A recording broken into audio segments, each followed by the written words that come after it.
सभी को नमस्ते। बीएससी पार्ट फर्स्ट में कोरोलियस त्वरण के बारे में हम पढ़ चुके हैं। इस कोरोलियस त्वरण का पृथ्वी पर क्षैतिज दिशा में गति करते हुए कण पर एवं ऊर्ध्वाधर दिशा में गति करते हुए कण पर क्या प्रभाव पड़ता है, इसके बारे में हम आज चर्चा करेंगे। तो शुरुआत करते हैं। पृथ्वी पर क्षैतिज दिशा में गतिमान कण पर कोरोलियस त्वरण।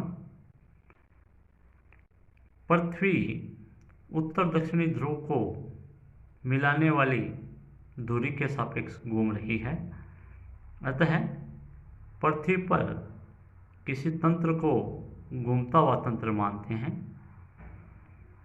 माना पृथ्वी पर लैम्ब्डा अक्षांश के किसी बिंदु P पर v वेग से क्षैतिज दिशा में एक कण गति कर रहा है।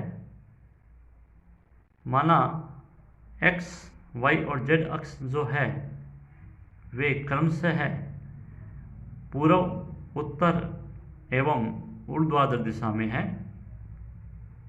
एवं i डैश, j डैश और k डैश जो है वो इन दिशाओं के एकांक सदिश है। इसे इस चित्र में समझ सकते हैं।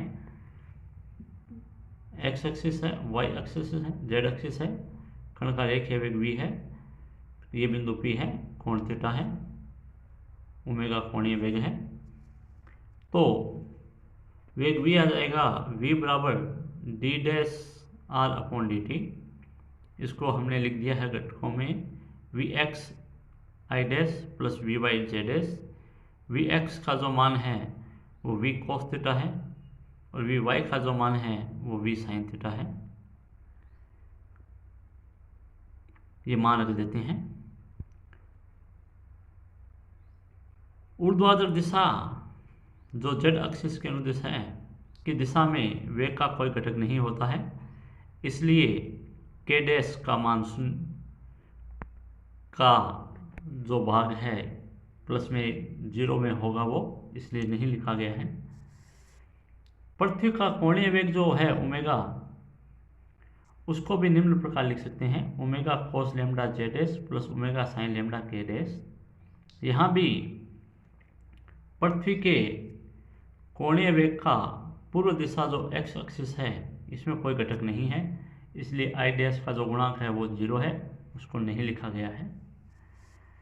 अतः कोरोलियस त्वरण जो होगा वो आ जाएगा Fc बराबर माइनस का 2 ओमेगा क्रॉस v, माइनस का 2 आपका एज इट इज आ गया। ओमेगा क्रॉस v जो है वो सदिश गुणा है ओमेगा और v के मान का, जिसे सारणी के रूप में लिखा गया है। पहले i dash, j dash, k dash है, यहाँ मान 0 लिखा गया है क्योंकि इस ओमेगा के मान में i डैश नहीं है, एज इट इज यहाँ v के मान में k डैश नहीं है, तो ये 0 लिख दिया है। अब इस सारणी को सामान्य रूप से हल कर लेते हैं।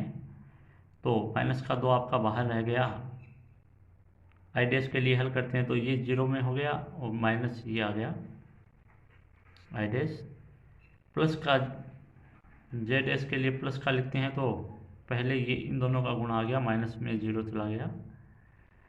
फिर k डैश के लिए वही इन दोनों का गुणा माइनस इन दोनों का गुणा। इसको भी आगे हल कर लेते हैं सामान्य रूप से। अतः कोरोलियस त्वरण का जो क्षैतिज घटक है वो हमें मिल जाता है F क्षैतिज बराबर माइनस का 2 omega v sine lambda minus sine theta i dash plus cos theta j dash. इस क्षैतिज त्वरण का जो परिमाण होगा वो आ जाएगा 2 ओमेगा v साइन लैम्ब्डा। अतः m द्रव्यमान के कण का कोरोलियस बल का जो क्षैतिज घटक आ जाएगा वो आ जाएगा 2m omega v sine lambda. बल जो है वो इस त्वरण को स्मॉल m से गुणा करने पे आया है, स्मॉल m द्रव्यमान है।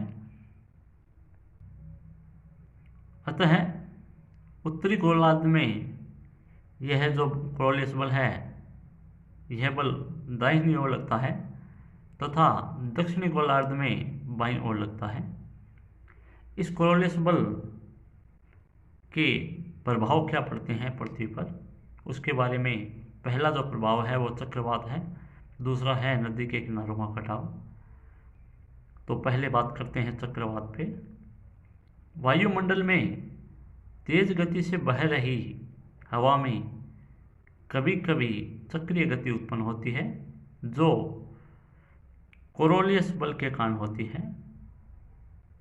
जब किसी स्थान पर वायु का जो दाब है वो न्यून हो जाता है, तो उस स्थान पर चारों ओर से वायु जो है वो आने लगती है, लेकिन कोरोलियस बल के कारण वायु के कण जो है वे मुड़ते जाते हैं और चक्रवात का निर्माण होता है।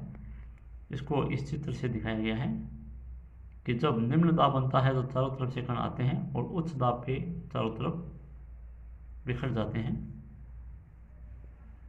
दूसरा जो प्रभाव है वो है नदी के किनारों का कटाव।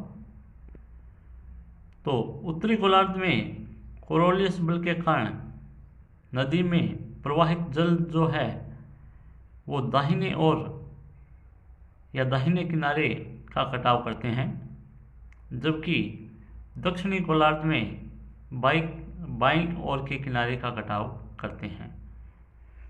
अगला जो इसका अपना टॉपिक है वो है पृथ्वी पर ऊर्ध्वाधर नीचे की ओर गिरते हुए पदार्थ पर कोरोलियस बल। अभी हमने क्षैतिज दिशा में गतिमान कण पे कोरोलियस त्वरण पढ़ा था। अब जो है हमें देखना है ऊर्ध्वाधर नीचे की ओर गिरते हुए पिंड या वस्तु पर कोरोलियस बल। यदि कोई भी पिंड गुरुत्वाकर्षण के कारण पृथ्वी पर नीचे की ओर गिर रहा है तो इस कण का जो वेग होगा वो होगा d'(r/dt) बराबर माइनस का v k', समीकरण 1 है। एवं पृथ्वी का कोणीय वेग ओमेगा जो है वो है ओमेगा वेक्टर बराबर omega cos lambda z' plus omega sin lambda k'। इस प्रकार कण पर लगने वाला जो कोरोलियस बल आएगा वो आ जाएगा F बराबर माइनस का 2m ओमेगा क्रॉस d'(r/dt)। मान रख के हल करने पे हमें मिल जाता है 2m omega v cos lambda. यहाँ I' की जो दिशा है वो पूर्व की ओर है, अतः उत्तरी गोलार्ध में ऊर्ध्वाधर नीचे की ओर गिरने वाला जो कण है वो पूर्व दिशा की ओर हट जाता है। न्यूटन के नियम से x' अक्ष पर जो कण गति कर रहा है उसकी गति की जो समीकरण होगी वो निम्न प्रकार लिखी जाती है md²x'/dt² बराबर 2m omega v cos lambda. चूंकि कण नीचे की ओर गिर रहा है इसलिए v बराबर gt हो जाएगा। तो समीकरण 4 से हम लिख सकते हैं md²x'/dt² बराबर 2m omega gt cos lambda. m आपका कैंसिल हो रहा है और इसका एक बार समाकलन करते हैं तो समाकलन करने से इधर आ जाता है dx'/dt एक समाकलन से, और यहाँ आपका 2 ओमेगा जी cos लैम्डा जो है वो कांस्टेंट है, t का समाकलन हो जाता है t²/2। चूँकि अनिश्चित समाकलन है इसलिए c समाकलन नियतांक में आ गया। अब t बराबर 0 पर dx'/dt का मान 0 है, इसलिए c का जो मान होगा वो 0 होगा। तो इस प्रकार ये मान 0 होने पे यहाँ से dx'/dt का मान मिल जाता है हमें 2g omega cos lambda t²/2। ये 2 भी आपका कैंसिल हो रहा है। इसका पुनः समाकलन कर देते हैं तो x' मिल जाता है g ओमेगा cos लैम्डा तो कांस्टेंट में आ गया टी स्क्वायर का समाकलन हो जाता है t³/3। यहाँ नियतांक सी डैश ले लिया है, इससे अलग। पुनः t बराबर 0 पे एक्स डैश का जो मान है वो 0 है, इसलिए सी डैश का मान 0 होगा। तो यहाँ से एक्स डैश हमें मिल जाता है 1/3 जी ओमेगा कोस लैम्ब्डा t³। समीकरण 5 मिल गई है। समीकरण 5 से एक्स डैश अक्ष की दिशा में ऊर्ध्वाधर गिरते पिंड का विस्थापन जो है वो ज्ञात किया जा सकता है।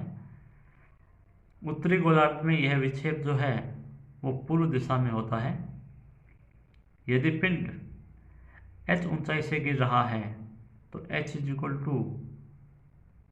1/2 GT² ले सकते हैं हम। यहाँ से t का जो मान है वो आ गया है √2h/g। तो ये जो t का मान है, ये t का मान समीकरण 5 में यहाँ रख देते हैं, तो हमें मिल जाता है एक्स डैश बराबर 1/3 जी ओमेगा और t का मान रख के कोस लैम्ब्डा कर दिया। अब यहाँ घात 3/2 है, तो कुछ मान जो है, जैसे ये g की घात 3/2 है तो एक g से एक g कैंसिल हो जाएगा, नीचे 1/2 g की घात 1/2 बच जाएगी। यहाँ आपके h की जो घात है ये 3/2 है, तो एक h बाहर आ जाएगा, एक h इसके अंदर रह जाएगा। इसी प्रकार 2 की घात 3/2 होगी तो 2 बाहर आ जाएगा, 2 अंदर रह जाएगा। तो परिणाम स्वरूप हमें मिल जाता है एक्स डैश बराबर 2/3 h omega cos lambda √2h/g।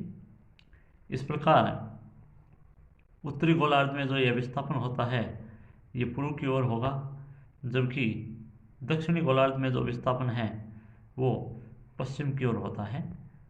तो ये आपके आज के टॉपिक से। Thank you.